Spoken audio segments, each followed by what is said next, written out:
Hello, Mueller junkies. Just a quick note that our online store is up with all sorts of new Mueller, She Wrote swag.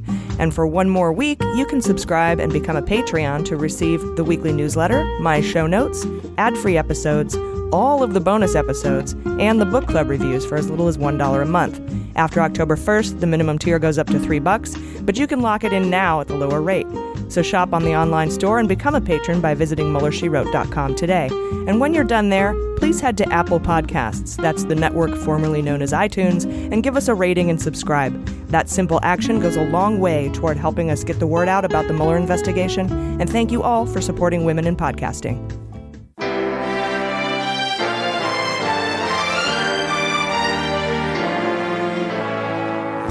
So to be clear, Mr. Trump has no financial relationships with any Russian oligarchs. That's what he said. That's what I said. That's obviously what our position is.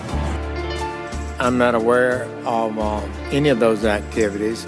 I have been called a surrogate at a time or two in that campaign, and I did not have communications with the Russians. What do I have to get involved with Putin for? I have nothing to do with Putin. I've never spoken to him. I don't know anything about him other than he will respect me. Russia, if you're listening, I hope you're able to find the 30,000 emails that are missing. So, it is political. You're a communist. No, Mr. Green. Communism is just a red herring. Like all members of the oldest profession, I'm a capitalist. Hello, and welcome to Mueller, She Wrote. I'm your anonymous host, AG. I use a pseudonym to avoid violating the Hatch Act as I work for Trump's executive branch. With me, as always, is Jaleesa Johnson. Hello. Jordan Coburn is out of town this week. Good evening, San Diego. I'm Veronica Corningstone. Tits McGee is on vacation. We have a great show for you this week, you guys. Jaleesa is going to cover new reporting on the money that moved around before and after the Trump Tower meeting. And I'm going to be covering the Kavanaugh nomination story and what's happening with Dr. Ford's negotiations to testify to the Senate Judiciary Committee. We also have an interview with New York Times bestselling author of The View from Flyover Country, Sarah Kendzior, and an in-depth interview about all this week's news with actor, comedian, and activist Rosie O'Donnell. Oh, my God. I know. She's so awesome. This is crazy. Before we get to all that, I don't know how we're going to top that next week. I think we actually have Michael McFaul coming on. Oh, snap. He's the former ambassador to Russia under Obama. We talked about him a lot in Russian Roulette by Isakov and Korn. So that's like a legit guest. So I got to put on fancy. Put on pants. Put on pants for that. It's usually no pants interviews, but before we get to all that, we do have some corrections from last week's show. First, I kept calling Gary Cohn Roy Cohn, which kicked up hilarious tweets and discussions about the ghost of Roy Cohn removing documents from Trump's desk. I blame the cold medicine that Jordan and I were mainlining at the time, but thanks to everyone that pointed that out. We appreciate it. Additionally, I wanted to note another correction that governors do not appoint House members when one resigns or dies. They only appoint senators that way. For the House, the Constitution specifies that they hold special elections to replace the House member. So those are the corrections. If you have any corrections this week, particularly in the Q&A section, because I just kind of riff those, nothing's prepared there. I like it, though. So, it's just off the cuff, It's riffy. Yeah. Any corrections, just email them to us at hello@MuellerSheWrote.com or tweet at us at MuellerSheWrote. So we've got a lot of news to cover, so let's jump in with just the facts. So the bulk of the news this week was focused around the Kavanaugh nomination and the Washington Post story in which Christine Blasey Ford came forward publicly with sexual assault allegations against the nominee. Kavanaugh's popularity is now -9 in the USA Today poll. That is the lowest of any nominee in the history of the poll. And Trump is telling his minions at rallies that they care about Kavanaugh. We care about Kavanaugh, not so much the other side. He actually said that. That's kind of obvious. I'll be covering the story in Hot Notes with Rosie O'Donnell, and I'll be issuing a trigger warning when that comes up because both Rosie and I talk about our Me Too stories and why we didn't report. We'll be posting the entire interview unedited for patrons, so if you haven't signed up, head to patreon.com/MuellerSheWrote so you can hear the extras, but we will be speaking to her in the episode about Kavanaugh, so stay tuned for that. How do you get a -9? Is it like a different polling system, or is that like... Basically, they take how many people want you and how many people don't want you, and they subtract it. So you get negative people, dead people? Right. No, so like if 10 people want you and 20 people don't want you, that's negative 10. Oh. So yeah, he's at -9 right now. And he was at -4 last week, and he was at 4 the week before, and he was at, I think, 9 the week before that. So, or week or couple weeks, every couple weeks. So you want to get a, 0 or higher? You want much higher, yeah. You want way more people wanting you than not wanting you. You want a plus. I think I don't have any information on what the past ones were. I can't tell you, but yeah, I think Maddow had said the next closest one was like a 12 or something. But I honestly I can't remember. I'm guessing. So Maddow's a 12. There's our in my heart. Turn her up to 12. That's conjecture. But. So there's our first correction. Email us. Not yours, mine. So early in the week, we learned that Ronan Farrow. He's like the little adorable reporter, very popular, Pulitzer Prize winner. He's now in possession of Trump's Apprentice B-roll tapes, according to Tom Arnold. B-roll is like the behind-the-scenes bloopers. Well, these tapes could include the tape where Omarosa, Manigault Newman says she heard Donald Trump use the N-word. Right. That could be one of them, along with a lot of sexually inappropriate content where he's hitting on women and harassing people. Ronan Farrow earned a Pulitzer, as I said before, with his reporting on Harvey Weinstein. So apparently, Tom Arnold and the producer of The Apprentice, Mark Burnett, got into a physical altercation last Sunday at the Emmys, just 2 days before Tom Arnold's show, Hunt for the Trump Tapes, was to premiere on Viceland. If this reporting is true, we might see this come out from Ronan Farrow in the coming weeks, so put some beans on that. It's crazy. And I love the fact that like there are Trump bloopers out there, because he just seems like, a blooper every time. So it's like, it's crazy that it gets worse, My God, I can't even imagine. Speaking of beans, let me explain beans, because we get a lot of questions about beans. Mm-hmm. Let me explain. No, there is too much. Let me sum up. Buttercup is marry Humperdinck in a little less than half an hour. So all we have to do is get in, break up the wedding, steal the princess, make our escape. So a long time ago, when I was doing stand-up, I still do stand-up, but I used to too. Shout out to Mitch Rest Hedberg. in peace. I know, rest in peace. Out for the homie. I got coffee. I'll just, no. Anyway, there was a comedian named Dallas McLaughlin who I worked with a lot. We hosted an open mic night together, back to back at a place called the Blarney Stone Pub here in town, known as Best Open Mic / Worst Open Mic in town for, it was about 9 years. Like, that's where you went if you wanted a hard time. Like, if you wanted people to give you a really hard time and heckle you and you had to kind of like cut your teeth, that's where you went. You want to grow, yeah. It was really difficult because there was just a bunch of old crusty Irish sailing guys, and they were just like, their beards are older than me. And they, Mayor, get off the stage, blah. And, it was awesome. So he used to have this bit about, this was during the time when Larry the Cable Guy was a big thing. And he had a catchphrase, get her done. Remember that? And then the other guy had, you might be a redneck if, right. They had that whole blue collar comedy tour thing. So catchphrases were a thing.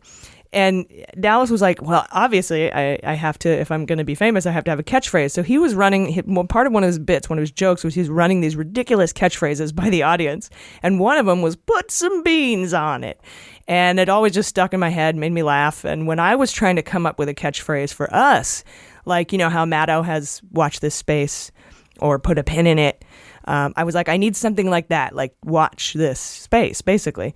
And I tried all sorts of different things. I did polls online. I asked the Hive Mind, and I couldn't come up with one. So it just dawned on me. I was like, I'm just going to say put some beans on it, because that's ridiculous. And that's where that came from. So we had him on episode 24, I think, to record all sorts of different varieties of beans. We have a plethora of bean recordings. We do. Yeah. So that's where that comes from. Anyway, I just wanted to let you know. Also, back to the news. The testing on the $20 million Trump wall prototypes here in Otay Mesa in our backyard is finished. And the reports have come out showing that the project is a complete and total failure, utter failure. First of all, anyone with half a brain knows that physical walls are ineffective and virtual technology and drone technology is better and safer for patrolling the border. And I don't mean drones that shoot you. I just mean like camera drones. Shooting drones are obviously not safer. But all 8 prototypes. Remember they had like 8 little sections of the wall? That's right. Yeah. Like, oh my God, like they're shopping. Yeah. They were all breached by at least one of the tactical teams. Every single one. And the scaling results of when they were scaling the walls, those were totally redacted. And they failed to even test how the prototypes fared against tunneling.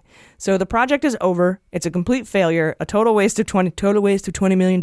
Is it really over? It's over. Oh man. Well, the wall isn't over. Right. The testing is over. Got it. $20 million down the tubes. I know a few veterans who could have used that money, but are they going to try again? Like with a new? Probably. I guess that's how it works, right? You just keep testing, keep making money, yeah. The best thing we can do is stall the wall, but stall the wall. But I mean that, in November it's not going to be an issue anymore. Hopefully. Vote. Right. Show up. Yes. You have to show up for that to be true. I saw Fahrenheit 11.9 last night. Holy crap. Good? So good. We'll have to watch that. Oh, absolutely. Maybe we'll do a review of it or something. Yes, we need to. Yeah, but you have to show up. Don't make a liar out of me. I'll be mad. And then you don't even know. You don't want to see AG mad. Monday, The Atlantic ran a story about good old Lindsey Graham, who made the rounds on the Sunday shows, the talk shows, with Republican John Kennedy. It freaks me out there's a Republican named Kennedy. But anyway, they were saying that Mueller should be allowed to finish his investigation. Well, here to chat with us today about this new reporting on Lindsey Graham crackers is writer and author of the New York Times bestselling book, The View from Flyover Country. Please welcome Sarah Kendzior. Sarah, welcome to Mueller, She Wrote. Oh, thank you so much for having me. We're glad you're here to talk about this, because this is interesting, because all the way back in 2017, you had reminded everyone, because I feel like the country collectively forgot, that it wasn't just the DNC and the DCCC that was hacked. The GOP and the RNC were also hacked by the Russians. And that's in part the reason that senators and Republicans like Lindsey Graham went from being scathingly critical of Trump to like whipped sycophants, praising him at every opportunity. At least I thought so. And recently a news org picked that up and ran the headline like it was new, saying counterterrorism expert says Lindsey Graham is compromised. So can you tell us a little bit about your theory back in 2017 and what kind of evidence has come out since then that really supports your assertion? Yeah, I did a lot of interviews, I guess about a year ago, starting in October, about Lindsey Graham and about the Republicans in general, and why so many of them had done a 180 from, I guess, mildly criticizing Trump to having this level of obsequiousness, especially since more information was being revealed by Mueller. People like Manafort were being indicted. If anything, it seemed like they would move in the direction of admitting Republican culpability and Trump's culpability, but we saw the opposite. And so, yes, everything you just said was true. The Republicans were hacked.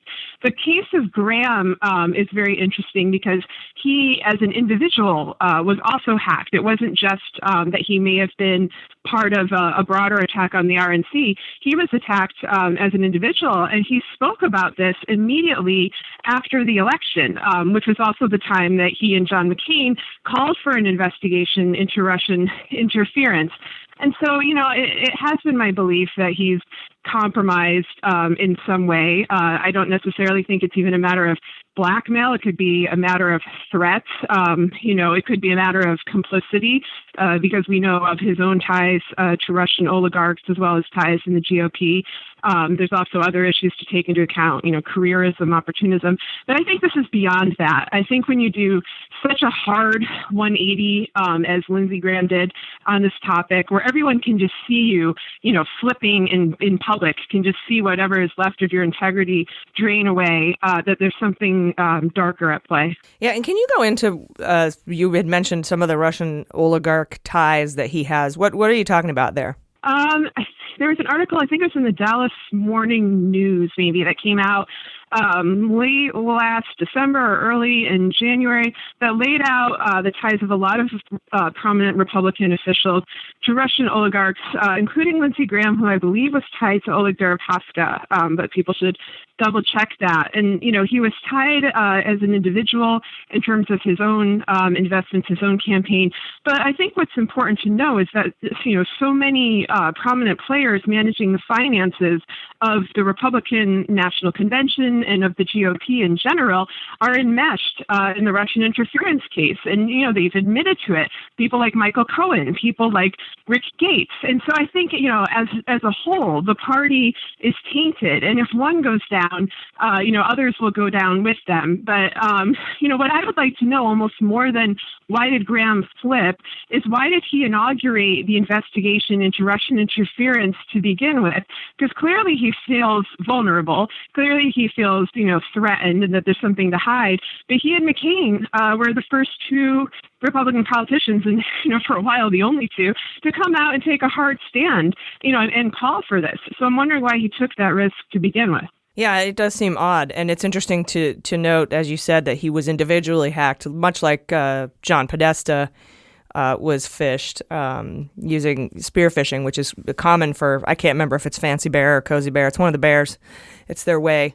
So, it's interesting that he was saying, like, they'll be hell to pay and all this other stuff. And then all of a sudden, shoot, he kind of flipped around like that. So, and we've been, after you came out with that, we were like, yeah, what's up with that? We started this podcast late last October when Manafort and Gates were indicted. And I think you're right with Cohen. He got that $500,000 into his little essential consultant slush fund from a Russian oligarch. And yeah, they're just really enmeshed in it. So it's interesting.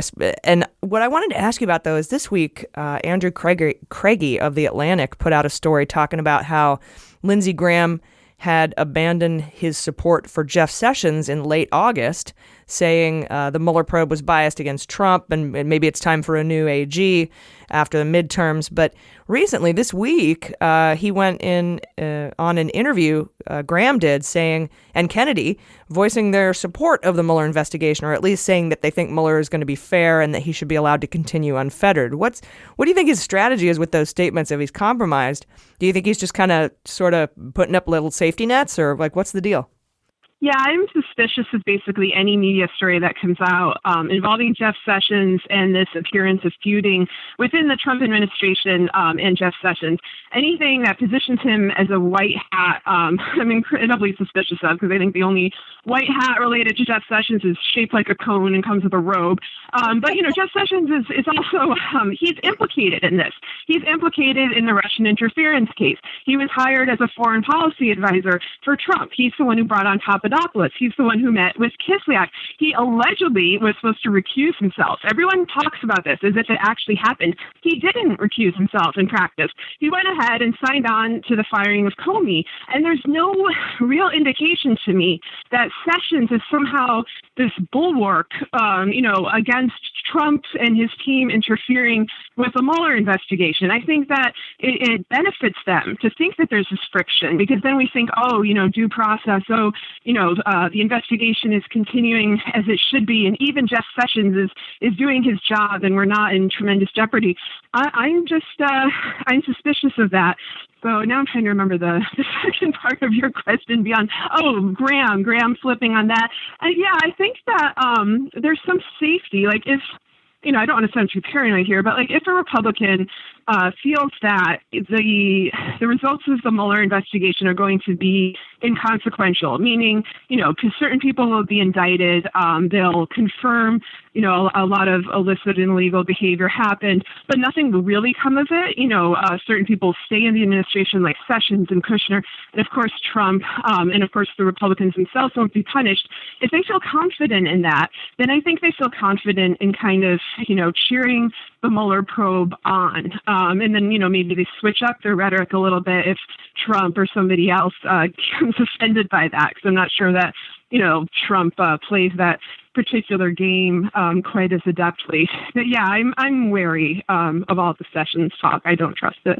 Yeah, it could be that, or it could be, them putting up a flag saying, in case what does come out is really bad, I wanted to have been in support of the Mueller investigation so that I can walk away with my hands clean, like casino hands. But it is very, I'm really wary of it too. And I honestly think that all of the Trump, tweets and speeches against Sessions are really just him trying to lay a groundwork or set up a pretext for firing him after the midterms without it looking like obstruction.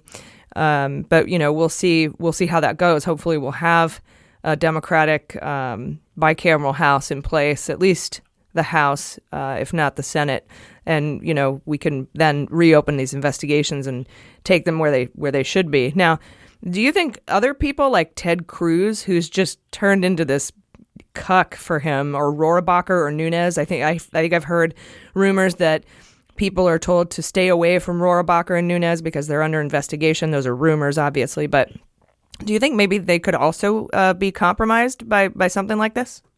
Oh, God, well, Rohrabacher's been compromised forever. I mean, I used to study Uzbekistan, and, Dana Rohrabacher is basically the only person in Congress who could be relied on to praise and celebrate the dictator of Uzbekistan, Islam Karimov, who was just, one of the most brutal dictators in the world. And at one point I was giving a talk about this in D.C., and he was there for whatever reason, to talk at an institution or something, and got really angry. And it's not just Uzbekistan, obviously. He's a huge Putin fan. Like, basically, if there's a post-Soviet dictator, Dana Rohrabacher just loves him. And I do think that there's a kleptocratic part to this. I think some of it is just veneration for autocrats. I don't really know what drove him there, but it's so consistent. But I think, he has money in play. It's extremely strange behavior. Nunes is more a mystery to me, because he's younger. He hasn't been in politics for a very long time. Unlike Rohrabacher, he's had kind of inconsistencies in his position. You may remember, I think it was March 2017, he gave his first press conference where he was basically called out for being a lapdog for Trump instead of a watchdog for the Intel Committee. And he looked terrified. He looked like, oh, God, I've been caught. I might have to face repercussions. But then he just went on to do the same things that he's been doing, which is basically he attempts to obstruct the investigation. And I think the longer that he's not held accountable for that behavior, the more emboldened he is to do it. And that's true for the Republicans in general. But I think for someone sort of new to politics like Nunes, the lesson he's learning is just, stay in the game on the wrong team, never flinch, and ultimately you'll be rescued. And that's a really terrible lesson for, him to be absorbing and for America in general. Yeah, I agree. I really agree with you on the Rohrabacher points, too, because, with this whole Manafort cooperation now, it's really bad for Rohrabacher because they work together lobbying for Yanukovych with the help of, like, Van der Zwaan and Gates and the Skadden law firm, and that's why Greg Craig was recently handed over by the Mueller investigation, and they're weighing whether or not, and he's a Democrat, whether or not they're going to get him on violating the Foreign Agents Registration Act as well. So it's all really interesting. Yeah, no, it's frightening. And another thing about Rohrabacher that people forget is that he was the initial person floated as Secretary of State after Trump was elected. He was the very first name. And later on, we went on to find out that, the Kremlin had played a role in selecting Tillerson, likely because they wanted the sanctions lifted and they were familiar with Tillerson from his Order of Friendship medal, but also from the oil industry. And the minute I saw that they were going to make Dana Rohrabacher Secretary of State, I was like, there's absolutely no way in hell that this was not a Kremlin plot, obviously in tandem with a lot of willing Americans. But I was like, come on, like you are just showing, all your cards. And this is way back, I think, in December 2016, when most people thought, I was crazy and that anyone who said Russia had interfered with the election was crazy. And I was just like, this is so blatant. And I do think that he probably played a bigger role in this entire series of events than has been revealed, and I hope that Mueller goes after him hard. Yeah, well, they are definitely America's dumbest criminals at this point, but well, everyone, you can get Sarah's book of essays on politics, the economy, and the erosion of U.S. institutions and trust. It's called The View from Flyover Country. You can get it everywhere books are sold. So, Sarah Kendzior, thank you so much for joining us.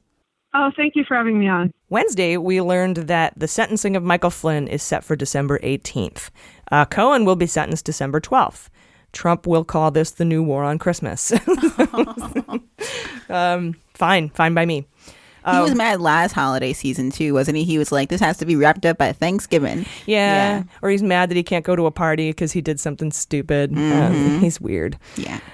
We also learned Wednesday that Senators Blumenthal, Leahy, and Doug Jones, that's the newly elected Democrat from Alabama that beat pedo Roy Moore, he sent a letter to Don McGahn. That's the White House counsel, right? That's the rock and roll guy who has the lawyer Burke. And that's the same lawyer that Priebus and Bannon have, you know. So that guy, McGahn, he's the one who spent 30 hours talking to Mueller and everybody freaked out, except we were having a party. The White House counsel. So they sent him a letter regarding the Kavanaugh nomination, and they had a few questions for McGahn. And the letter says, quote, "These questions do not come to us in a vacuum. Press reports from February of this year indicate that you were aware of the domestic violence allegations against former Staff Secretary Rob Porter over a year before the allegations became public. Additionally, it has been reported that Kavanaugh recommended Rob Porter for the job," unquote. So the senators want to know if McGahn was aware of Dr. Ford's allegations before they became public, when he knew and what details he had prior to the allegations becoming public, and if anyone else knew about the allegations besides him. Further, the letter goes on to address the signed letter from 65 women Kavanaugh went to high school with. Then Blumenthal asked if McGahn was involved in drafting or coordinating that letter. When it was drafted, they want to know when it was drafted, what prompted it, whose idea was it, if it was coordinated with anyone in the Senate Judiciary Committee, and if any of it was drafted before Dr. Ford's allegations became public. Finally, the letter asked what, if any, steps did McGahn take to investigate the allegations against Kavanaugh, if he's aware of any other allegations against Kavanaugh. Two big things. Other allegations against Kavanaugh. I hadn't considered that, and it's crazy because not to say that, you know, one isn't too many, but or, you know, enough, but it just feels like, a lot of them are repeat offenders. It's such a simple thing to them. It's like, oh, back in the day, everyone did this in my group. So, like, yeah, there could be other women. There really could. Well, a study shows from RAND that the average rapist or attempted rapist will do it 5.8 times in their life. 5.8? What's the 0.8 about? Well, you know, it's an average. That's crazy. Oh, yeah, you're right. I'm sorry. I just got it really. You only put it 8/10 of the way in. Is that what you're thinking? Yeah, I'm like, that's an attempt, but it's still wrong. Yeah, harassment. 3/4 of the way is 10 inches. No, it isn't. Stop it. Just because you showed it to me twice doesn't make it 10 inches. Anyway, we're going to keep you posted with when and how McGahn responds to this letter. As we know, McGahn has been fully cooperating with the Mueller investigation, as I had stated earlier, and there have been accusations from Democratic senators that Kavanaugh had spoken with Trump's lawyer's firm about the Mueller investigation. It'll be interesting to see how all that comes together. And again, that's a good point to make. A lot of people would be like, why are you talking about Kavanaugh? I'm here to listen about Mueller. But Kavanaugh has a lot to do with the Mueller investigation. If he gets seated on the court, the Supreme Court hears a Trump case, and we know Kavanaugh is very prone to believe that the president is above the law. He's written extensively about it. And he has not promised to recuse himself. So it's got a lot to do with the Mueller investigation and that whole Kamala Harris line of questioning we saw in the confirmation hearings where she asked, did you talk to anyone at this law firm? It's kind of a big deal. Totally. Absolutely. So it's Kazowitz's law firm, by the way. That's Trump's lawyer. Trump sat out Wednesday. On to Thursday. No, Trump set out Wednesday with more attacks against Jeff Sessions. It's clear to me he's trying to create a false pretext for firing Sessions so it doesn't look like obstruction of justice. I think he maybe learned his lesson after firing 7 other people. 8 times the charm. Yeah. 8 out of 10. He's been laying that groundwork for weeks now, and most expect he'll fire the attorney general after the midterms, if not sooner. So we'll keep an eye on that. Mm-hmm. Another story this week was Trump's unprecedented call for the release of unredacted parts of the Carter Page FISA warrant, along with all FBI interviews regarding the FISA warrant. Nunes chimed in, butthole, saying the documents could be released in a couple of hours, and it should, quote, worry the heck out of Americans if they're not. Worry the heck. I'm worried about other things, Nunes. Yeah, like he's got a really good track record with classified information. Mm-hmm. The president received a heavy pushback on this from Democrats and intelligence officials. The most idiotic part was that Trump was citing transparency, asking to release pages 10 through 12 and 17 through 34 of the FISA warrant application. I guess transparency is only on those pages. Oh, interesting. Thursday night, Trump began walking back his demands with a full 180 on Friday when he tweeted that he had received calls from several allies asking him not to release the documents, and even going as far as to say it would look bad for him to release them in light of the Russia investigation. God, do you think so? Also of note, it was Rosenstein who apparently convinced Trump not to declassify the documents after spending a couple hours at the White House Thursday night. The LA Times reported Friday that it was in fact Fox News anchors that had convinced the president to try to declassify the documents, and I think their motive was to set up a confrontation with Rosenstein and perhaps give Trump a reason to fire him. Well, that appears to have failed, and only a handful of hours later, some crazy news dropped Friday about Rosenstein, and I'll go over that later. Kind of suspicious. Mm-hmm. And then in a weird piece of reporting from the Talking Points memo, Trump told a reporter from The Hill that he should have fired Comey when he won the primary, or at least after the Republican convention. That's not how it works. Obama was still the president at that point, and Trump had not yet won the election. To me, and maybe I'm nuts, maybe I'm tinfoil here, but aside from Trump not understanding how shit works, this speaks to Trump knowing before the election even happened that he was going to win. Quote, I should have fired him before I got here. I should have fired him the day I won the primaries. How can you say that with so much confidence, completely dismissing the actual election as a rubber stamp? It's interesting, right? Oh, definitely. And I always find it interesting that even though Trump seemed to know he was going to win, he also seemed like he didn't want to win. It just seems like a prisoner. But I don't want to pity him either. You know, he's also a piece of shit. Fuck that guy. Yeah, it's a weird situation. Then a big story dropped Thursday that Cohen has been cooperating with Mueller pretty extensively without a cooperation agreement in place. I am Captain Cooperation. It's important to remember that Mueller is not handling the Cohen case, but Cohen, you can remember he handed it off to the Southern District of New York, but Cohen is nonetheless talking to Mueller about key issues, including, according to sources, obstruction, money laundering in his business dealings with Russia, that Sater Trump Tower deal, whether or not Trump offered him a pardon, and collusion. He's also apparently talking to the New York State AG. I like just AG. Yeah. It's not me. It's the Attorney General of Good New York, initials, though. New York State. About the Trump Organization and the Trump Foundation. This is big because Cohen is all over the dossier, you guys, which is still to this date has not been debunked. No part of it has been disproven. People dispute Prague. I guess that one is the yet to be determined, right? Some people are like, no, he definitely wasn't there. And I'm like, I could have sworn they said there were a couple of passports and they're looking into that. Yeah, it's not been debunked yet. Yeah. Cohen has his hand in the payments of foreign hackers also, and he knows about the oligarch money coming into Trump coffers. This is a big deal, though it's of note that Cohen is totally tainted. He's complete POS. Totally tainted, yeah. Totes taint. Nice. Everybody knows it, which may be why he waited until after he pleaded guilty to start cooperating, so as to look as though he weren't trying to dangle for pardons. You know, we'll put some beans on it. Beans. And we'll keep you posted. Then Friday, we learned about more money changing hands shortly before and directly after the Trump Tower meeting, and Jaleesa is going to update that later in the show. Then Friday, we got an update on the case that could close some of the options Mueller may have to release a public report on Trump or transmit one to Congress. Remember a couple weeks ago, episode 44, I talked about a decades-old murder case everyone was freaking out about because it could favor a reading of court rules that would require judges to strictly enforce grand jury secrecy? Well, let's listen to that clip.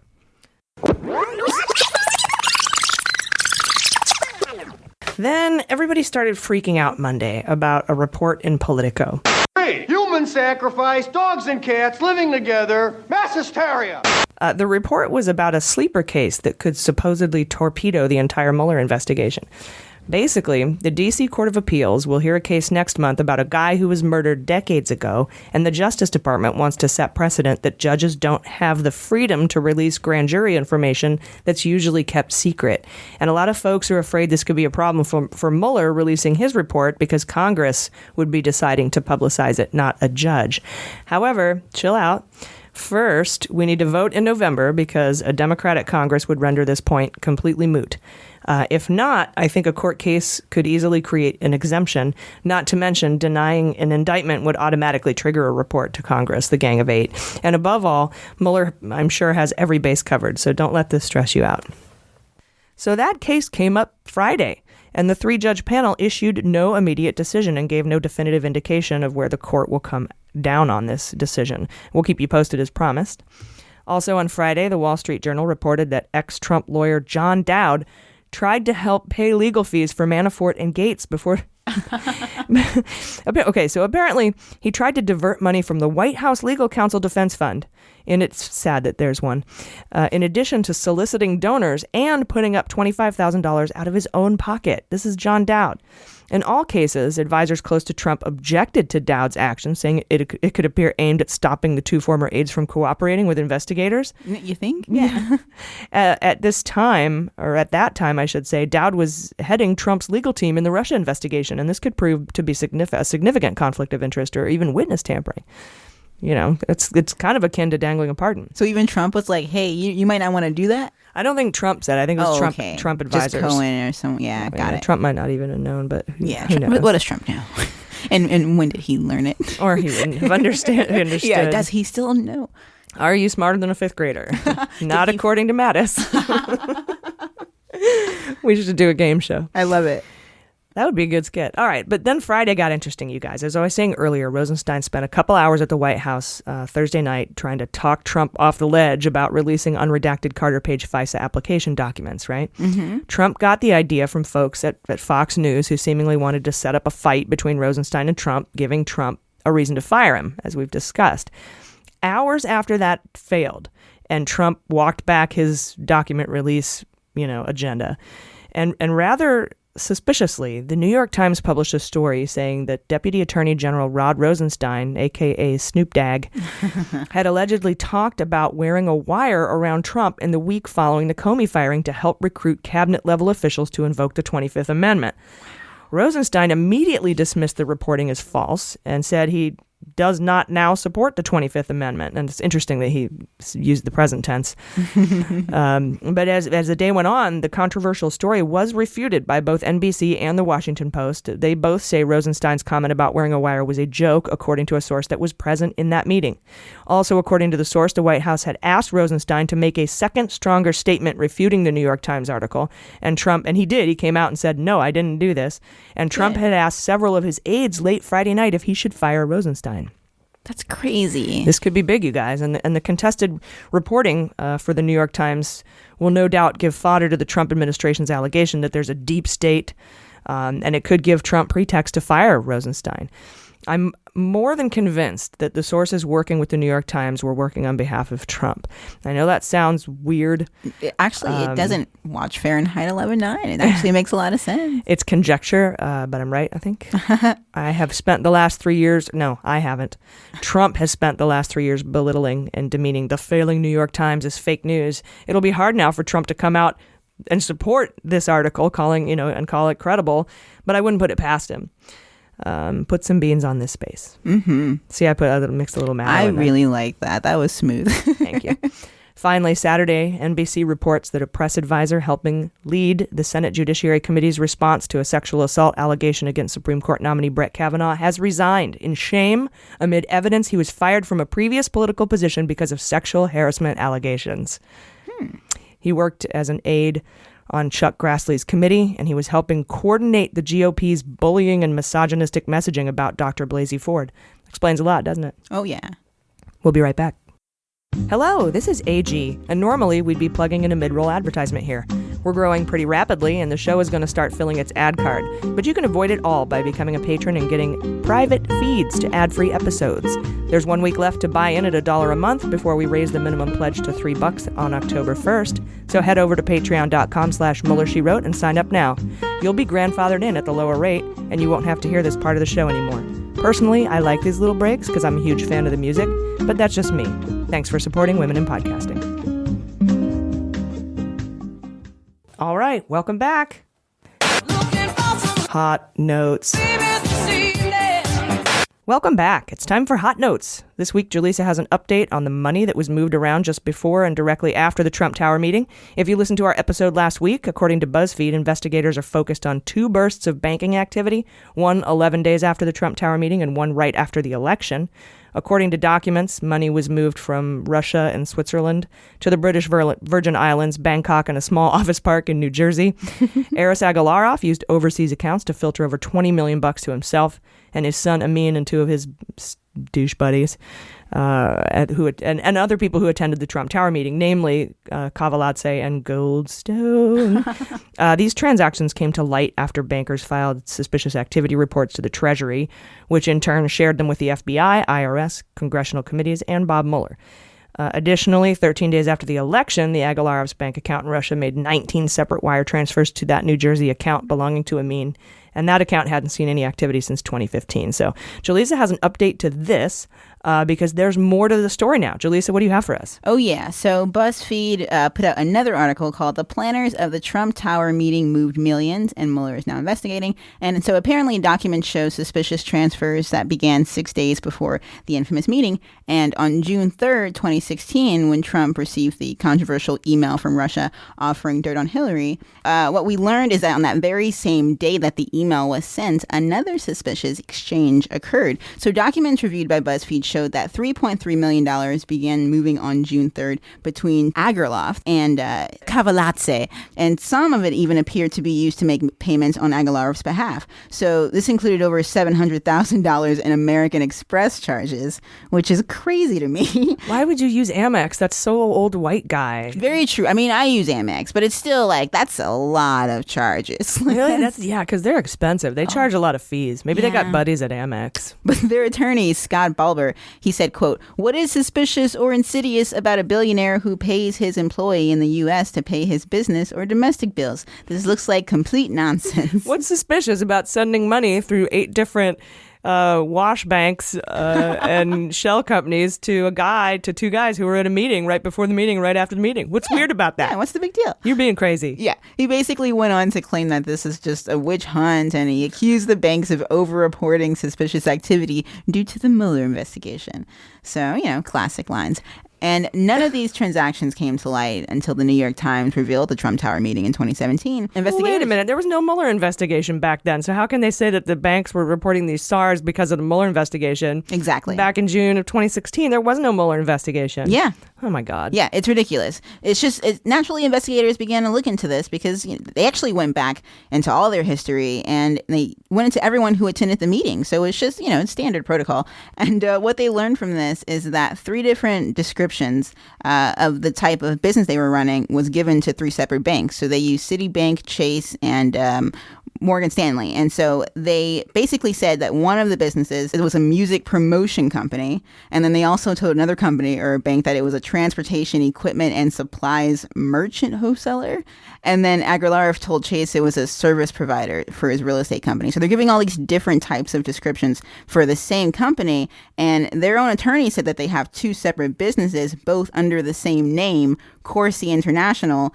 And they have one in California for their real estate, I guess, and then one in New York for their business and music. Wait, it's Corsi? C-O-R-S-I? Yes. That's weird. That's the name of the guy, the Stonehenge guy who testified to the grand jury on Friday. Oh. That's weird. Interesting, yeah. I wonder about that. But this whole is pretty confusing when you say it all like that because this is the lack of transparency that basically made the bankers question the purpose of the funds in the first place. They were like, this is kind of hard to follow. We don't know what company is what. You say it's all the same, but there's all these different descriptions. And so it was just, naturally they flagged it. It was just really weird. And they happened on the same day that Don Jr. sent that, if it's what you say, I love it email? Yeah. Really weird. So the money ended up with Kavanaugh? Yes, exactly. From Agalarov. Yeah. There's who's Trump's buddy. Mm-hmm. Okay. Yep. And nothing to see here. Right. Yeah. So this is where it all actually comes down to Russia. So Kavanaugh has established more than 2,000 corporations in Delaware for Russian real estate brokers, and then he set up the U.S. bank accounts for them. I wonder if Kavanaugh had anything to do with Bayrock, and I wonder how many Trump condos he owns. I'm sure that information's out there. We can probably get it from Dworkin. That would be interesting. Yeah. Yeah, that's nuts. So basically, I think what it boils down to is it wasn't just 11 days after the meeting, but 6 days prior to the meeting and on the day that Don Jr. sent that email. I love it. That's when money started moving around. Yeah, very, very suspicious. 700,000, 400,000 from Agalarov to Kavanaugh through 8,000 different companies. Yeah, it's crazy. Wow. Interesting. Well, thank you for that update. Of course. It's amazing. We've gone from Trump has no financial ties to any Russian oligarchs to proof via banking suspicious activity reports that all this money exchanged hands, and Trump supporters are just sort of fine with that. Yeah. They're moving these are baby steps towards they're lubing the truth. It's going to get to the point where you're like, so what? He took a bunch of money from Russians. But it's crazy. Yeah, it's weird. Before I get to the next segment, guys, I want to issue a trigger warning.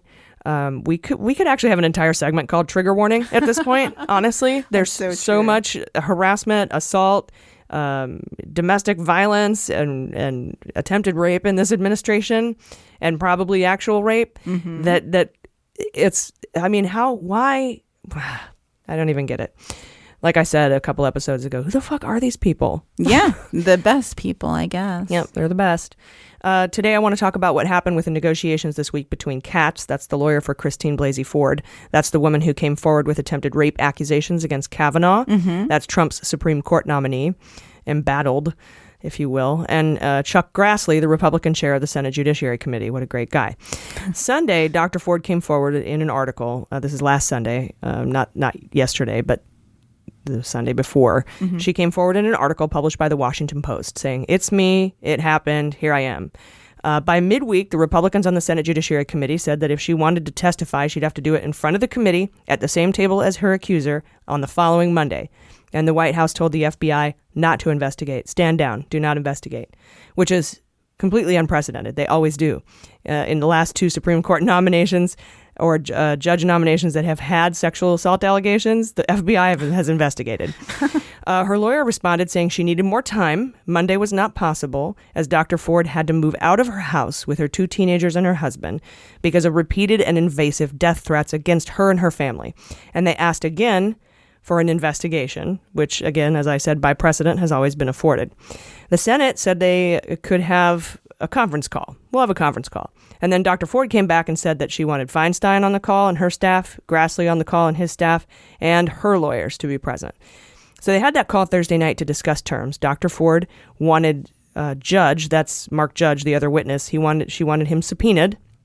She wanted to bring her own witnesses who recall the account. Right. And she wanted an investigation to be conducted and for Dr. Ford to testify after Judge Kavanaugh and not in the same room or at the same table. They also wanted to ensure her safety. Those were their demands. After the call, Grassley said they could have Wednesday for her to testify instead of Monday, but they would subpoena no witnesses. They would not allow any of her witnesses, and they would conduct no investigation, and Dr. Ford had to testify first, not second. And they gave her until 10 a.m. the next morning. He then pushed the deadline to 5 p.m. the next day, which was Friday, by the way, and then 10 p.m. And then he said through the media that if they don't get back by 10 p.m., she's too bad, so sad, we're voting on Monday, F you, forget the whole thing. Wow. At 9:30, Dr. Ford's lawyer, 9:30 p.m., Dr. Ford's lawyer sent the following letter to Chuck Grassley. And I'm going to read you this letter because it's pretty epic. I don't know. I think you've probably heard it. If you listen to us, you probably listen to Maddo, but I'm going to read it again.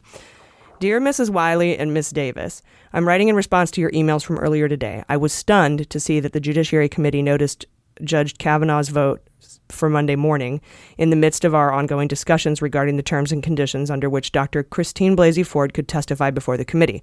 Incredibly, you did so well before the 10 p.m. deadline you had arbitrarily imposed just hours before. The imposition of aggressive and artificial deadlines regarding the date and conditions of any hearing has created tremendous and unwarranted anxiety and stress on Dr. Ford. Your cavalier treatment of a sexual assault survivor who has been doing her best to cooperate with the committee is completely inappropriate. Yesterday, we had what I thought was a productive dialogue about the conditions Dr. Ford would find acceptable to be able to testify before the Senate Judiciary Committee about her allegations of sexual assault involving Judge Brett Kavanaugh.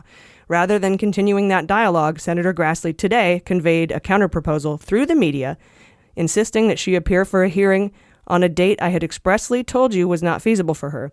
Hours after those media accounts first appeared, You sent me a response to the proposals that we had conveyed in good faith yesterday. You rejected a number of the proposals that are important to Dr. Ford to ensure that the process would be fair, including subpoenaing Mark Judge to testify. Instead, you spent much of your email making points that distorted the requests we had made and the sequence of events. It would be fruitless to review each of those misstatements, as it's now abundantly clear that regardless of the assurances Senator Grassley has made, you have been tasked with pressuring Dr. Ford to agree to conditions you find advantageous to the nominee, and also with denying Democratic members of the Senate Judiciary any input about how this hearing would proceed. When I urged you to include them in our discussions today, you rejected my request outright, accusing them of being the source of leaks. Even more disturbing, while you took almost a full day to consider our proposal, you demanded a 5 p.m. response to your proposal this evening. By email sent today at 4:01 p.m., I advised you that Dr. Ford had traveled to meet with the FBI for several hours about the death threats she had been receiving, and we would need until tomorrow to confer with her and be able to provide you with a well-considered response. Rather than allowing her the time she needs to respond, rather than allowing her the time she needs to respond to your take it or leave it demand you sent us an email at 5:47 p.m., which you again gave to the media first, insisting that we accept your invitation for a Wednesday hearing by 10 p.m. tonight. I now have learned that Senator Grassley has scheduled the committee's vote for this Monday. The 10 p.m. deadline is arbitrary. Its sole purpose is to bully Dr. Ford and deprive her of the ability to make a considered decision that has life-altering implications for her and her family. She has already been forced out of her home and continues to be subjected to harassment, hate mail, and death threats. Our modest request is that she be given an additional day to make her decision. Sincerely, Deborah Katz. Wow. So they asked for a day. So it's interesting. But then at 11 p.m., she sent that at 9:30. At 11 p.m., Grassley granted her another day, but not a full day. He only gave her till 2:30 today, or Saturday, I should say. This episode comes out Monday. We record Saturday, and he gave her till 2:30 p.m. Eastern Standard Time Saturday. And since we record before that deadline, we will have to include that response in next week's show.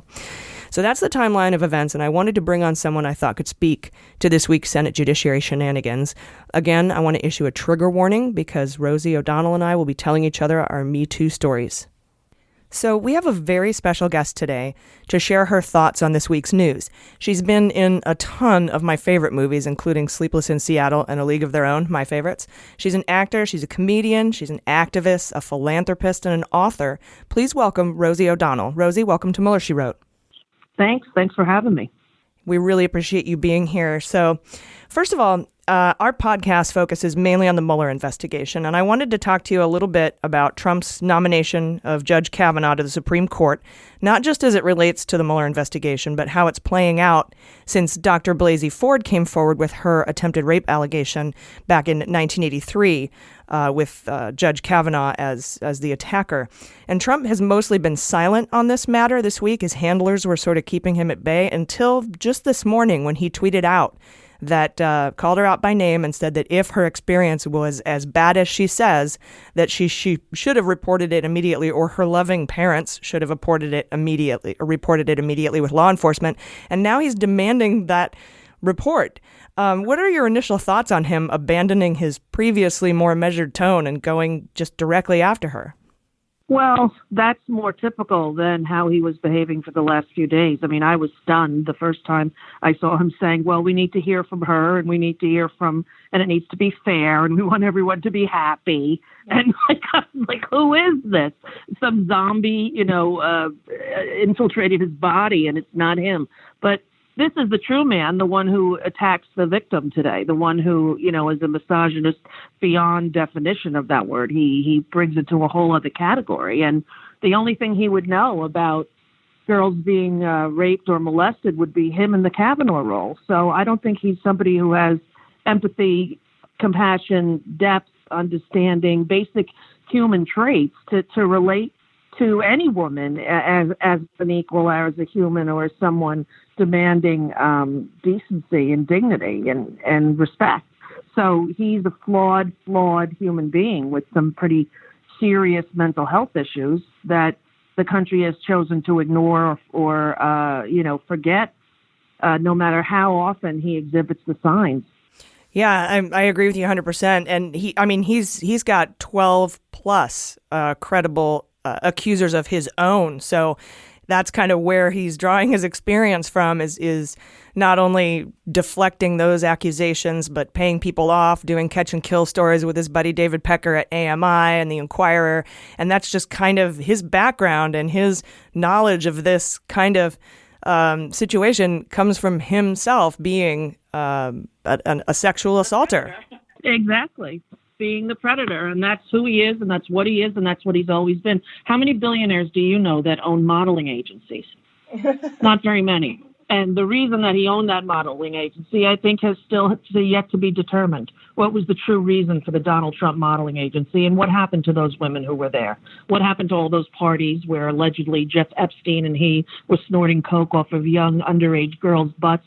What happened to all of those facts that we conveniently leave out of the frame? And mainstream media has been doing this with Donald Trump since he decided to run. When he came down that escalator, they didn't. So here comes a man with 4 bankruptcies who's been accused 10 times of sexual abuse. He is now calling Mexicans rapists. Every time that he does one of his hate-filled rallies, they don't frame it. They just go, here he is, and it's a locked frame of 20 people behind him looking strange and onerous, and then him giving his absurdly ineloquent hate speech, and everyone going crazy. Well, if the mainstream media led that story off with the facts, here we are in Detroit. It was supposed to be an outdoor venue, but there were not enough people. They moved it into a high school gymnasium. The camera is now locked off. There are 240 people here. Half of them have been paid. And here's what our hate-filled, borderline personality disorder president is about to say. Then everybody, when they ingest the hatred, they have to ingest the frame in which it lives. And that's what's missing, I think, with the whole Donald Trump false equivalence from the beginning. Yeah, you're right. The context is just completely missing from that, and it's important that everybody see him through that frame, and also right, because when Obama spoke the other day, they were quick to say how many people were there. How many people were at the event? And there are all these statistics that were up for when Obama spoke, and when Trump speaks, there's none. Yeah, I don't know how he gets away with that. I don't either, but he's been doing it his whole life, and it's no wonder that somebody with this many crosshairs on him in terms of his legal jeopardy, that he would still feel omnipotent. You could tell by, that's how you know the level of his mental illness, that he doesn't even seem to have an awareness of how much trouble he's in.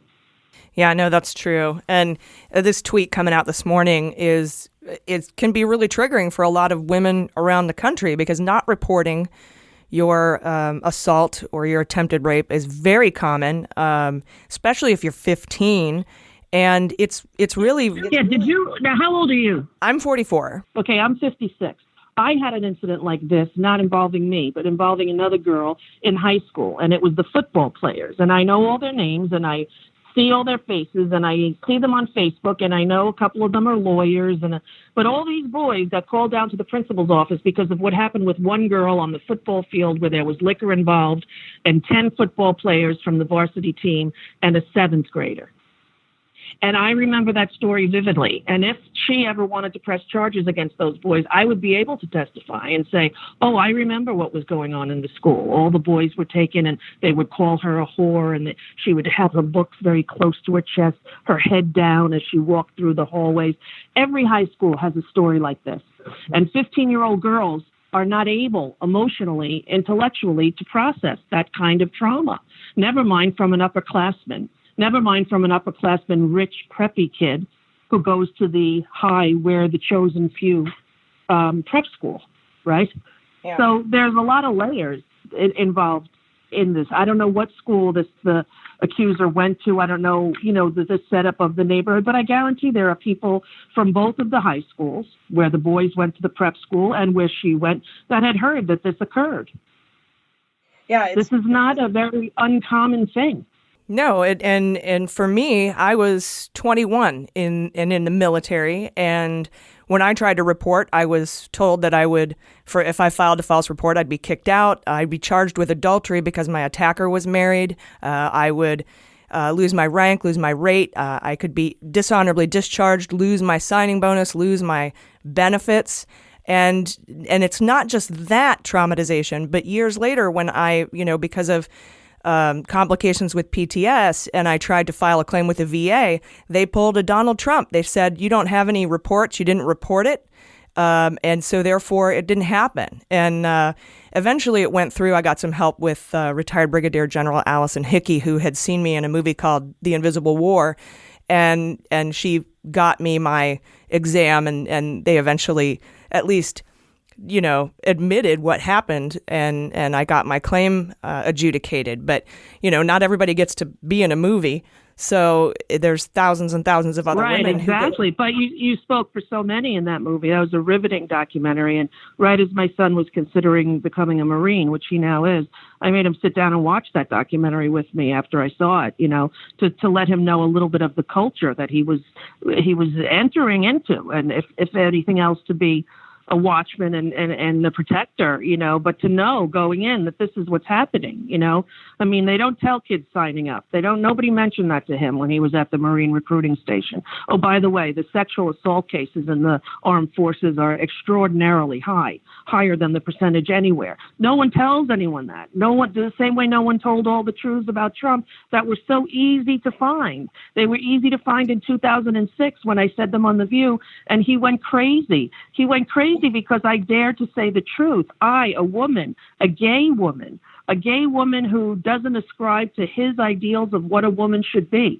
was daring to call him on his shit. Well, everything I said was true. He said he was going to sue me, but he didn't sue me because you can't sue someone for telling the truth. That's correct. And then what he did was abuse and insult me.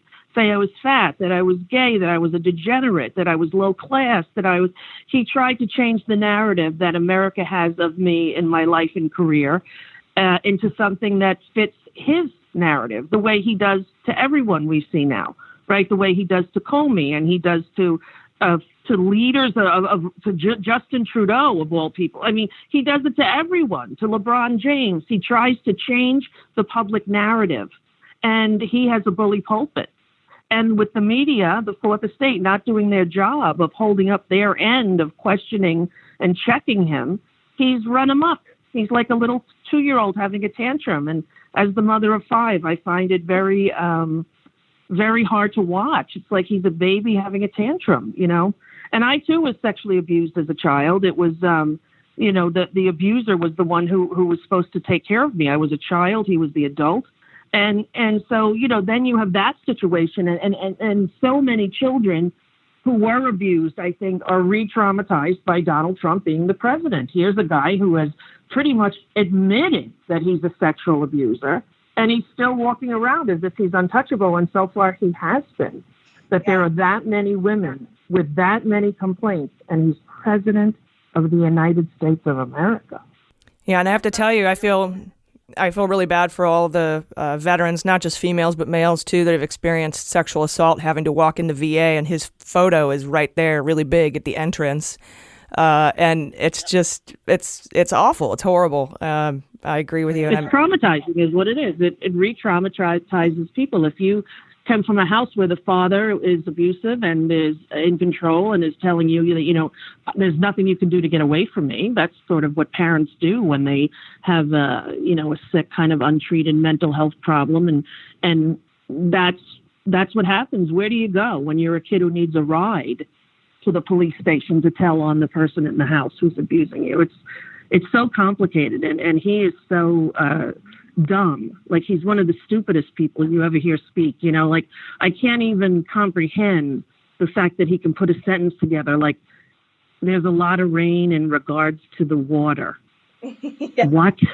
Like, honestly, I have a 5.5-year-old and she speaks better than he does. It's embarrassing. And I heard George Bush recently speaking, and I was like, God, remember when I was saying to myself how dumb he is and how stupid he sounded like a Nobel laureate. Yeah. Compared to Trump, what we're used to, he actually conjugated verbs and had multiple syllables in some of them. Like, it was really shocking how low we've gone with this guy at the helm. And I can't wait till the last indictments come, and that'll be his family. And then I think we're going to see, sadly, him throw his own kids under the bus. And maybe then America will wake up. Yeah, and he already kind of did when he said that he dictated that Don Jr. response to the press on Air Force One. But yeah, you're right. It's just it's really weird when you're wistfully reminiscent about Bush. Yes, and I looked at him, and I actually had a moment of, oh, there he is. Like we're going to be okay. And I thought, him? Yeah. He's the one who's providing me with solace now. But yes, he is. And this madness, this mayhem, this insanity, this is not America. And we are really on the precipice of disaster. And November 6th, if we don't vote, we're going to lose it and lose democracy. And that's going to be it. And the world will be forever changed, So I'm a little concerned that nothing has been done since 2016 when they obviously changed some votes in there as well. So I'm wondered if the cockiness and the optimism that all of these Republicans seem to feel in light of such damning evidence and polls that say there'll be a blue tsunami, that they're still sort of walking around half-cocked, and what is that about? Because they know the fix is in. Nothing's been done since 2016. Nothing's been done with evidence and all of these ballot polling places about the, 2 extra votes per precinct. That's not that hard to do computer-wise. And I don't know. I just feel like the fix is in. It hasn't been changed. No, nothing has been done. It's not like the day after he got elected, he said, well, this is insane. Now let's get on Russia. Russia is not going to ever put a president in or to decide who they want. Let's put an investigation. No, we didn't do that because he knew he would be telling on himself. And he would also lose those fake votes. Exactly. He would lose everything. And I'm hoping, and everyone says, you shouldn't say this. This isn't the party line. I'm like, I'm not really in a party. I'm just a person trying to get through this insanity. And I think everything, if it's proven that Russia did help get him in, and he is an illegitimate president in every capacity, every single executive order and every single appointment he's made has to be reversed. And everyone's like, well, that's impossible. You can't get Garland put on the Supreme Court. Well, no, maybe I can't get him put on, or we can't, but maybe we can get Gorsuch removed.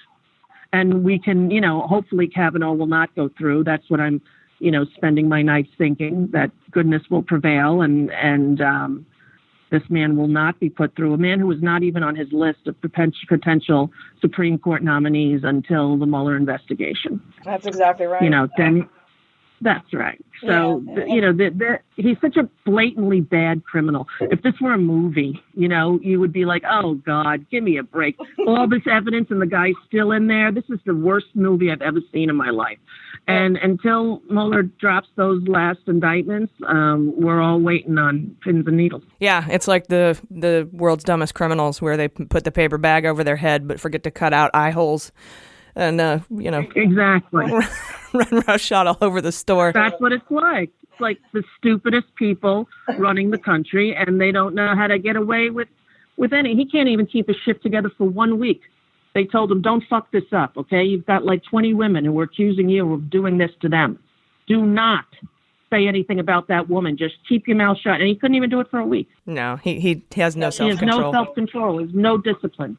Let me ask you about this. Recently, Senators Blumenthal, Leahy, and Doug Jones, they wrote this letter to Don McGahn, the White House counsel, who's seemingly cooperating with prosecutors. 30 hours or something of testimony. They asked him specifically if he or they or the White House knew about these allegations before they became public and had that letter of 65 women all prepared, because they put that together in like 36 hours, presumably. But and then also that in combination with Kavanaugh parading out this gaggle of 15-year-old girls that he coaches during his hearing, it just seems to me like they were expecting this to come out. Does it seem to you like that? Yes, it does. Yeah, it seems like they knew it, they were prepared, but they were going anyway. And it's only one reason, because, this is the guy who's going to let Trump get out of jail free for everything he did, and he's pretty much said so. And that's the guy that Trump needs to be. If he loses this, he knows he's going to jail, he's doomed. He knows he's not going to get another one to a point before he gets, 50 days away until we have the election. And I think we're going to take the House, even though I'm a registered independent. I'm no longer a Democrat. I haven't been one since the Iraq War. But I think we, meaning sound-minded people, will take back the House. And I'm hopeful for the Senate. But I'm sure I think about the House, and people are going to show up. You have to believe in America and why and who and what we are and what we stood for 200 years, and not just focus myopically on this one anomaly. He is not the norm. He is not status quo. He is the cancer that he was talking about. He was cutting out the cancer of the FBI. Well, the cancer is him. It is him. Yeah. And everyone around him and everyone that, and there was a time, mind you, 16, 18 months ago, where I had mild compassion for the children because I thought, imagine growing up under his tutelage, even though he supposedly was never there, and it was the housekeepers and the wives that took care of the children, and he had very little to do with their upbringing, apparently. But imagine being raised by that man, the man who has the power to sort of corrupt and confuse and trick an entire audience. What kind of mental health state are his children in to be raised by him? To see him sort of get away with such criminal, violent acts, all I don't know. They must be tortured as well.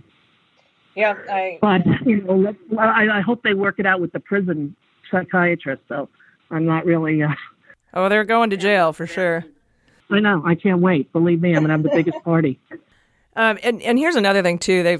They're demanding that Kavanaugh. They've specifically asked for an outside lawyer, presumably a woman, to come in and question Dr. Blasey Ford. And that seems to me that for two reasons. First of all, there's no women on the GOP side of the Senate Judiciary. And also, I don't think any of them want to go up, and grill a sexual assault survivor or attempted sexual assault survivor so close to an election. The optics of that have to be horrible. So they're chickening out and hiring a female.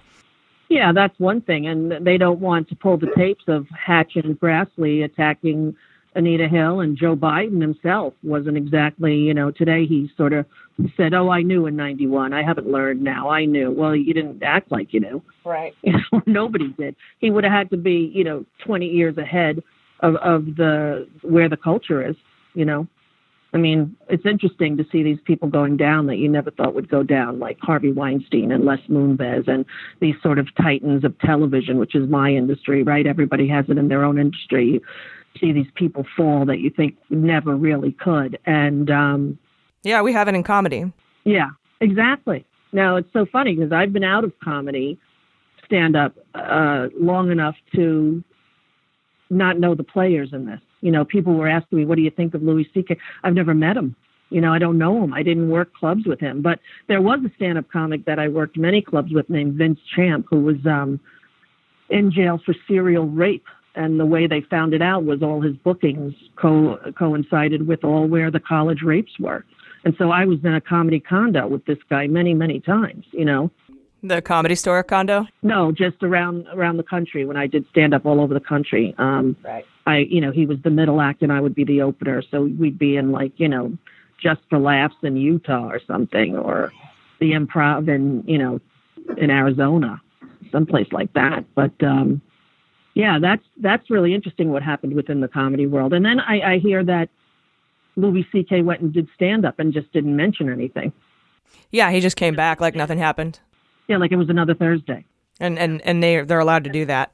Yeah, and that's what Trump's been allowed to get away with, too. We're just not going to talk about the illegal, horrible, corrupt things that I've done, and we're going to pretend like it didn't happen. Yep. I went on my merry way. And, thankfully for the Me Too and for the women who were brave enough to stand up and speak out, people are being held accountable, at least minimally. And we have to start it minimally because we were at zero for so long. Well, I really appreciate you coming on today and talking to me about this. And thanks for sharing your stories. Everybody, you can catch Rosie on the season 2 premiere of SMILF in January on Showtime, or you can go see her with Randy Rainbow when is it, Saturday, October 6th at the Paramount of Huntington on Long Island? Yes, where I grew up, my hometown. I'm going to go open for Randy Rainbow. I can't wait. I love Randy Rainbow. Rosie, thanks so much for coming on Mueller, She Wrote. Thank you. I want everyone to know that we're here for you if you want to talk. Send us your stories on Twitter at Mueller, She Wrote. And thanks to everyone for all your support about my story that I shared on Twitter. If there's one silver lining to all this, it's that we've found each other. That, and an unintended byproduct of holding women down, has made us resilient, resourceful, and tenacious, and we are ready to lead. We'll be right back. Thanks for listening to Mueller, She Wrote. The she in Mueller, She Wrote is no accident. Did you know we are 100% women-owned and operated? Every single person that helps make this podcast possible identifies as a woman. our creative and web design, our engineer and producers, our editors and digital media manager, our agent, our ad execs, our merchandising manager, and even the postal service clerk that helps me with shipping in our P.O. box. All women and all LGBTQ+ allies. We will continue to employ and partner with women as our podcast grows, but we could use your help. Please support women in podcasting by visiting MullerSheWrote.com and become a patron today. All right, are you ready for the Fantasy Indictment League? Yeah.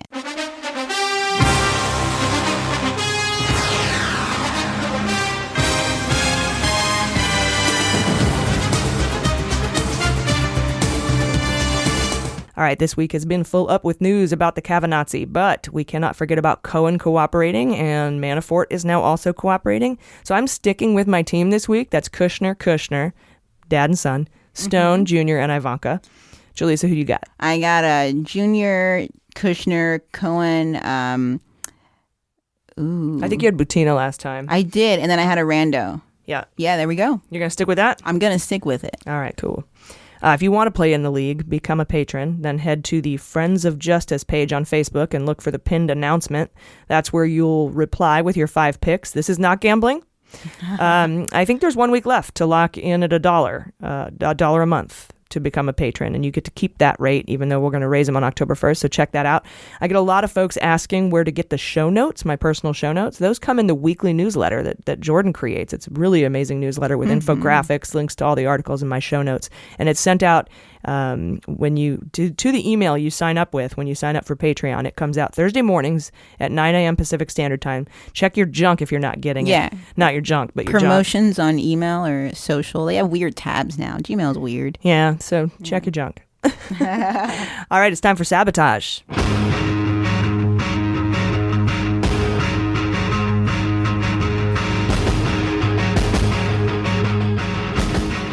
Big last-minute news this week as we have just learned that K.T. McFarland, that's Trump's former deputy national security advisor, number 2 to Michael Flynn, who is now was serving as the U.S. ambassador to Singapore, has revised her statement to investigators saying that Flynn was talking about sanctions when he spoke to Kislyak in December 2016 and did tell her about it. This change came after Michael Flynn began cooperating. So basically in the summer of 2017, K.T. McFarland had denied ever talking to Flynn about any talks about sanctions during the transition. Didn't happen. Then Mueller brought her back after Flynn gave his proffer and said, "You want to tell me again if you discuss sanctions? You want to tell me one more time? You want to be careful about your answer this time? I'm Bob Mueller. You want to fucking tell me what happened?" It must be so cool to be him. Oh, definitely. Be like, "You care to revise your bullshit story?" At which point she walked back her previous lie. And it's a lie. I'm not mainstream media. I'm not going to call it a misled or it's a lie. Yeah, they give it such weird words. They're so afraid of the lie word. Falsehood. People familiar with the matter say that McFarland was able to convince the FBI that she had not intentionally misled them. But McFarland had said her memory was clear about the two never having discussed sanctions. She gave very specific details when she lied to the FBI, very specific lies. The event that mostly she lied about was the call Flynn made to Kislyak telling him to stand down and not respond to U.S. sanctions placed by Obama. Like, "Don't worry, we got your back, bro, don't respond." And then Russia didn't respond, and Trump was like, "Very smart, Putin, very smart for not responding." So like he didn't know. But in this testimony that we have, there's no direct evidence that McFarland, even though she's walking back her story, informed Trump or anyone else. This is just kind of her walking back her lie. And her lie matched public statements from Sean Spicer, who insisted Flynn and Kislyak spoke before sanctions were put in place. So all that being said, you want to change your indictment draft? Nice. Because I'm thinking, like, I was going to add McFarland until I read the reporting said that the FBI and the Mueller investigation was kind of okay with her walking it back, but she lied. Yeah. All right. Okay. So this is hot. I'm gonna throw her in instead of my rando. All right. That's a good one. Yeah. I'm gonna keep her out. I don't think she's a target. Really? I don't. What about a plea deal? Yeah, she could do a plea deal. Do you want to do a plea deal? I'm going for a plea deal. Yeah. A KT McFarland plea deal. Yeah. All right. Yeah, that's your right. Because a rando would be nice, but like she seems likely, I think. Yeah, and she's 5 points, too. Yeah. So, actually, yeah. No, she's a cabinet member. I think they get even more points. And she's scorned, or not a cabinet member. She's deputy. I don't know. We'll figure it out. I'll find out exactly what she's worth. Yeah. That sounds horrible. We're pricing humans. You know what the points. thing is? It makes me think about Orange is the New Black this season when they have the inmates on a not inmate indictment league. It's an inmate fantasy league, and they're just like making them fight each other, and they're doing points for like murder and things. Yeah, it's crazy. Yeah, I haven't seen the new season yet. Right. So I mean, this is us just not betting, but like these people. Okay, we got to do a mini-sode on like the good nature of our fantasy league. Because we're not doing anything to them. We're not making them commit these crimes. No, this is just like an office pool. Yeah. People get hurt in the NFL all the time, and these people are effing criminals, and F them in the A with a D. So yeah, that's what it all comes down to. They all conspired to steal an election and F up our lives. So right. I don't want them murdered or anything. I just want them to go to jail. No, I don't wish physical harm on them. I just want justice, the actual justice that comes with being found guilty and going to jail or serving your time or cooperating or most civilians. However it works. Yeah, it happens to us. We're not above the law. This is crazy. They should not be either. All right, time for Q&A. No song.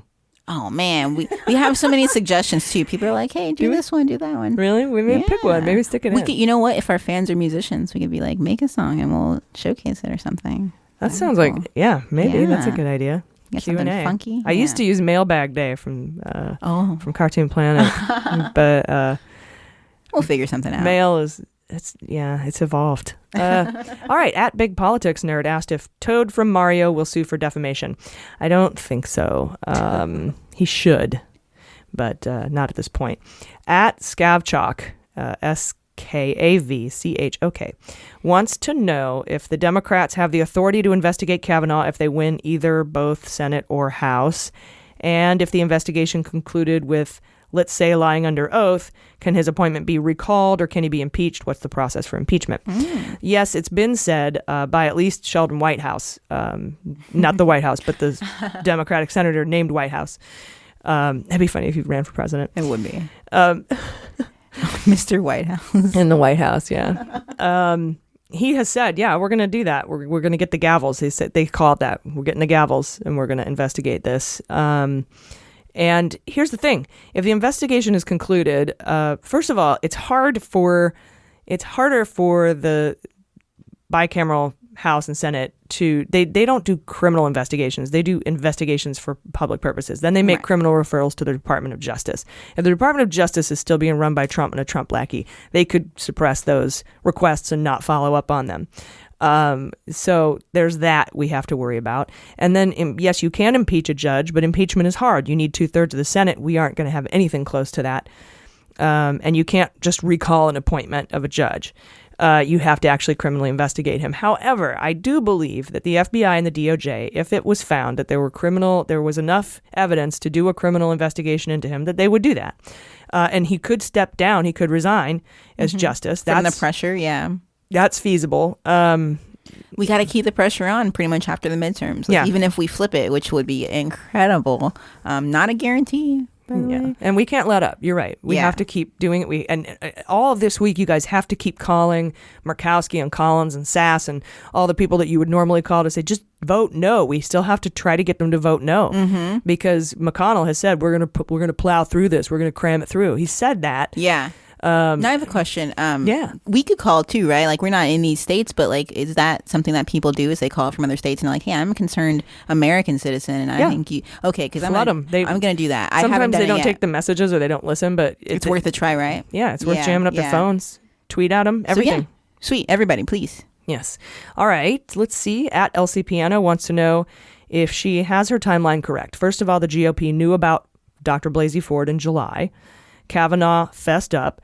Ed Whelan hired a PR firm to discredit her after he snooped at her LinkedIn account.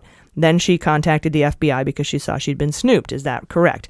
So let me talk to you about who Ed Whelan is. He's this asshole who has been trying to set up this disinformation campaign saying that it wasn't Kavanaugh. She was probably assaulted, but it is probably someone who looks just like him. Wow. And she responded saying, nope, I know that guy. I know them both. It's not him. It's definitely him. I knew them both. I socialized with them both. I would not mix them up, but thanks for that shit. Yeah. And then he immediately apologized and walked back. Ed Whelan did. He walked us all back because he named the other guy in a Twitter thread. Yeah. So he's got mud all over his face now. Most assaults happen with someone, too, like the victim. Of course. Yeah. But so he had hired a PR firm back in July. This is the theory. Because they had the documents in July. They knew about it in July. That's why Senators Blumenthal, Leahy, and Doug Jones wrote a letter saying, when did you know about this, McGahn? And when did you start preparing that letter of 65 people? And me asking, why did you parade a bunch of 15-year-old girls around into your hearing? Yeah. That was weird before we knew what happened. It was. And we brought that up too. Like, what? That's the weirdest, creepiest thing, to parade a bunch of little girls out in your hearing. And so then he hired this PR firm to discredit her back in July, and he went in and looked at her LinkedIn account, and because she has the kind of LinkedIn subscription, she's really into it, I guess. Yeah. That notifies you when people look at your account. Interesting, yeah. And it said he went in before she went public with this information, so they knew ahead of time. They were snooping so around. I'm really interested to see how McGahn totally responds to that. Who did you know? What did you know? When did you know it? Because if this has been a setup and a discreditation effort since July, that's interesting. That is very interesting. And are there any other allegations he has to worry about? That's also interesting. Yeah, I don't want to see this investigation just go away. It seems like there's a lot going on. At Nuance Unites asked, how do we open a dialogue on issues like sexual assault when we as men do not necessarily know what women have experienced but are trying to be part of the solution? I often see them met with, quote, you can't understand, or lumped in as part of the problem. How do you start a dialogue? I think you just did. Yeah. Damn. Nailed it. I think if you want to, I think probably, at least for me, and I can only speak for me, a good way to look at this is kind of a common thing that happens when couples argue is when I want to tell you about something and you want to try to fix it and tell me what I could have done better, should have done better, or how to fix it. Let me do this, let me do that, when all we really want you to do is listen. Yeah, at least at first listen. And I get the intentions and want to have a solution. Some people are like, well, what do you want from this? Like, well, here's the solution. Don't tell us what the solution is. The solution is go police your fucking fellow dudes. Yes, exactly. It usually comes down to that. They're like, what do you want me to do? I'm like, well, you can't change what has happened to people, but we can say don't do it anymore. And also you yourself don't do it. If you're not a part of the problem, keep not being a part of the problem. There and then you go. Call out other people that call it out. The problem, yeah. Call it out when you see it.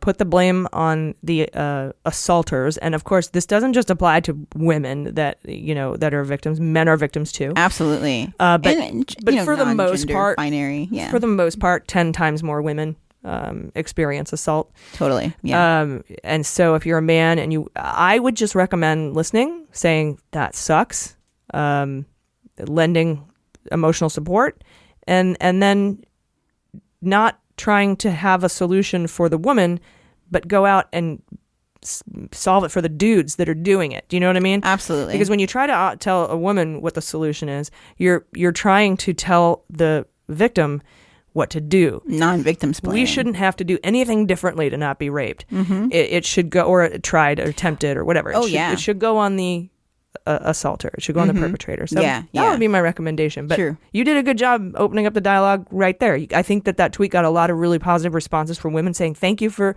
asking. No one's ever asked us before. Yeah. They've just kind of inserted themselves, no pun intended, and tried to say what they think the solution is. Right. And that's probably not the best way to go about it. At Lube the Truth says, given what we know about Dana I'm sorry. That's all right. A lot of people mispronounce it, but it sounds just the way it's spelled. H-F-U-H-R-U-H-U-R-R. Haha, I love that movie. Given what we know about Rohrabacher, I don't know much about his opponent, Harley Rauda. It would be interesting to hear a summary. Honestly, all you need to know about him is that he's running against Rohrabacher. That's it. Yeah, that's the whole platform right there. But I'm for not reals, Rohrabacher. For real. I know Democrats are like, we have to run for something, not against something. I think that's bullshit. Run against these assholes. Yeah. But for reals, he's a lot like Beto, okay? He wants universal pre-K, gun reform, specifically to ban the boyfriend loophole, preventing abusers from being able to buy guns, and to ban assault-style weapons and high-capacity magazines. Yeah. He's for Medicare for all. He wants to get money out of politics, and he's super pro-environment. So yeah, I don't like. I'm starting to kind of get into the whole. We should stop trying to be so nice, because I feel like even as an individual, I have this problem. It's like you can have good intentions, and the whole idea is that I'm referring to. You just mentioned we can't just be against something; we have to be for something. I think you can be both and be on the right side of things, right? And mad at you can be against Nazis. Yeah, and that's being for I figured the great things. The people trying to run against the Nazis weren't like, we can't just be against the Nazis. We got to be for something, you guys. Exactly. Yeah. It's to that level. We're on step 7 of the 10 steps to an autocracy. Look where playing nice has got us with Nazis. Right. And let's take a stance. And Maddow said, I think one of her quotes this week, and this is just off the top of my head, so forgive me. I know you listen, Rachel, so forgive me if I'm wrong. But you were like, oh, and now actually the quote has completely left my mind. What were we just talking about? Nazis. Nazis and running for and against something. Oh, she goes, well, where do we draw the line between taking the high road and being a patsy? Exactly. Being a doormat. An enabler. An enabler. Not even, I wouldn't go enabler. Just a doormat. Just a doormat. That's a good, I word for it. I feel like it's at this point, it's like they said with socialism, they're making it seem like that's so far left. But what if it's just that, like, that's where we are, like, with a lot of issues liberally, and we're trying to get the politicians to move a little closer. Well, like, and we're pretty good at doing that, pushing people to the left. But also, lesson 1 is socialism does not mean no capitalism. Exactly. And so stop that. Like, I've seen serious questions, like, serious guys, no homo. I don't know why they say that, but why would you want socialism and not capitalism? I'm like, it's not mutually exclusive. One or the other, right? It's not mutually exclusive. Democratic socialists want capitalism. I like the idea of being able to make money. I just don't like the money in politics and things like that. We don't want the kind of socialism that's happening in Venezuela or Cuba or exactly. We don't. That's not what we're talking about. Right. We're talking about not giving tax breaks to individual rich dudes and putting that back in the system so that we can all have programs like Social Security, which we've had forever, by the way. Yeah. Healthcare for all. I mean, these are things that are, it seems like they Medicare. Yeah. College education for everyone. This is crazy that this become issues that make you seem like you're a terrorist to some people. Like, I hear people say, like, oh, you're a commie. I'm like, no, man, I don't want to take the common man's money. I want to give tax breaks to the common man. Yes. I want to tax the wealthy because they're sitting on zillions of effing dollars. Exactly. And use that for the betterment of the country. Absolutely. Anyway, we get a whole other show about that. Yeah, that's true. At Good Little Tiger wants to know what we think happened in May 2017 when Snoop Dogg Rosenstein wrote the letter regarding Comey. She thinks, I don't know if Good Little Tiger, how they identify. They think he was duped by Trumpy in some way and was caught out. They do not believe he knew that the Comey memo would be used to fire him. I agree 100%. I think he wrote the memo because that's how he felt about what happened with the Comey and how Comey handled the Hillary email investigation by coming out and reopening it and unclosing it and not coordinating with the Attorney General, Deputy Attorney General at the time, acting kind of rogue, being a tall, roguey guy. So Rosenstein wrote that memo, and he was not... He was completely caught unawares that Trump was going to use it as a reason to fire Comey. Right. And then he blew his whole effing cover by going on Lester Holt and saying, Russia was on my mind. Idiot. Yeah, he is. At Nashaz12 wants to know if Comey was a better kisser than my husband. Oh. He was tall. We should ask Trump that infamous picture of them. They did kiss. They were kissies. Basically, what's happening is I had a dream. Oh, that's right. That I made out with Comey. I forgot about that. And he was wearing a plaid blazer and those giant shoes that he has. Ooh. It's nice. I love how realistic those make-out dreams can be. They can, right? Virtual reality, man. I love it. It's weird. There's the two super realistic things are when they're make-out dreams or when you somehow are bleeding. Oh, that's the downside. And you could actually taste the blood in your mouth. Oh, no. That's super realistic for me. I haven't had that dream. Uber realistic. Let's see. At Welcome to the Party Pal. That's WLCM, the number 2, THEPRTYPAL, also known as Jam Master Ray. Wants to know if Snoop Dogg will have his job this time next week, or will we all be calling in sick to March? Oh. I don't know. This is a pretty good reason for Trump to fire Rosenstein. I feel like if he's going to do it, it would have happened. But his advisors are holding him down, saying no, no, no. I'm sure there's not one person except for Hannity probably that's trying to tell him to do that. It'd be the worst timing. And that could be conspiracy to obstruct justice, by the way, if that does happen. All those swing elections, I think, would go so blue if Trump did that. Yeah, they could. So many, I think. Because independence. We all kind of realize that the firing Rosenstein is the same as firing Mueller. Exactly. And it is. At Sorrell Woods asked if Cohen was testifying before a federal grand jury Friday or if that was something else. That was Corsi. That's who I was mentioning, one of the Roger Stonehenge gang. He was testifying this Friday. We haven't heard any news about what he testified about, but his testimony is done. Alt White House Kitchen asked, mashed potatoes or baked? It depends on the dish. If I'm having steak, I got to go baked. Yeah, if I'm going with chicken, though, like barbecue chicken, mashed. Yeah, or meatloaf, mashed. Ooh. For sure. Baked potato and meatloaf is just not right. True. So it really depends on the main entree. If you're a vegetarian, then you just pick the potato that you like. Then put some vegetables near it. Baked beans or mashed beans? Refried beans. Mashed beans. Gross. Beans, baked or mashed. Beans. And finally, at Catherine Stevie on Twitter asked, what is the best antidote you have found to the crushing despair that is the news in the age of Trump? Ooh, okay. I would say this podcast. Aw, very cute and conceited. I agree. That's my second choice. This podcast has been my personal, and I'm sure, all of ours to some degree, inspiration for keeping up, because it's overwhelming. But not keeping up. How the antidote for the crushing despair. Right. Yeah. So that too. Yeah. It makes me just feel like I'm doing something that is productive, and it's like I'm trying to be active and a person that's aware of what's going on and trying to think of how to help it. But I would say also the movie Fahrenheit 11/9. I really feel like he should pay us for all this. I think that might promotion. also bring you crushing despair. It's my antidote. That's the question, right? Like, what's the solution? Like, what makes us feel better about the question? What makes you happy in these sad times? These things about people creating content that will not just document what's happening, because we're watching these things kind of fall apart in real time. So kind of the resistance. The resistance. Yeah, there you go. The whole resistance. But I didn't want to be too meta, so I'm like specifically the media, like people that independent producers, independent journalists, independent, like all kinds of people that are engaging on Twitter in ways. I guess that's the resistance. Yeah, the whole thing. Yeah, and when I say the podcast, I mean laughter. I mean, not me making the podcast, right, but people who listen to it. Yeah, and maybe instead of having a being really depressed about it, you go and make fantasy indictment picks, or you laugh at jokes about it, or you laugh at the fact that we call him Snoop Dagg, or absolutely, or the Reservoir of Trust, I love the comedy. It's the best part.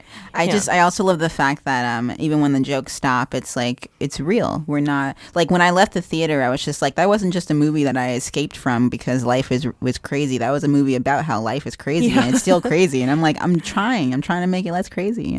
Yeah. Well, so that feels good. Everybody that's engaging, everybody that's resisting, they're all trying to make it a little less crazy, and I think that's awesome. Yeah, I think that when we had Dan Pfeiffer from Pod Save America on the show, and he talked about that wave of youth that's going to wash this country clean. Absolutely. The Parkland kids, they're in everyone. I mean, all those youth kids, but they're in the movie too, and it's just like Michael Moore breaks it down. I wish we could have him on the pod. We can try to reach out to him. He's just got. Anybody know Michael Moore? Let us know. Let us know. Please tweet him, guys. If you guys could do anything for like a tweet storm, that's the or if you have his publicist contact information, email it to us at hello@MuellerSheWrote, and we'll see if we can reach out to him. But nice. Yeah, I definitely think that the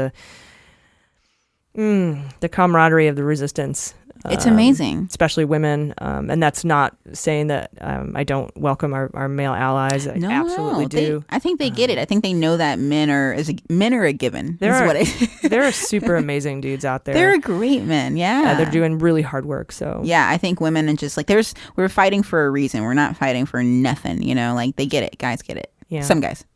Most guys that I come across. Exactly, most guys I know. Yeah. Anyway. Thank you guys for supporting us. We appreciate it. I've been AG. I've been Jaleesa Johnson. And this is Mueller, She Wrote.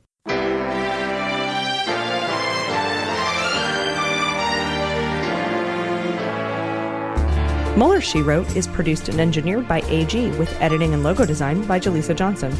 Market consulting by Amanda Reeder at Unicorn Creative. Our digital media director and subscriber managers are Jordan Coburn and Sarah Hirschberger Valencia. Fact-checking and research by AG with support from Jaleesa Johnson and Jordan Coburn. Mueller, She Wrote staff includes AG, Jaleesa Johnson, Jordan Coburn, Sarah Hirschberger Valencia, Jesse Egan, and Sarah Lee Steiner. Our web design and branding are by Joelle Reeder with Moxie Design Studios, and our website is MuellerSheWrote.com.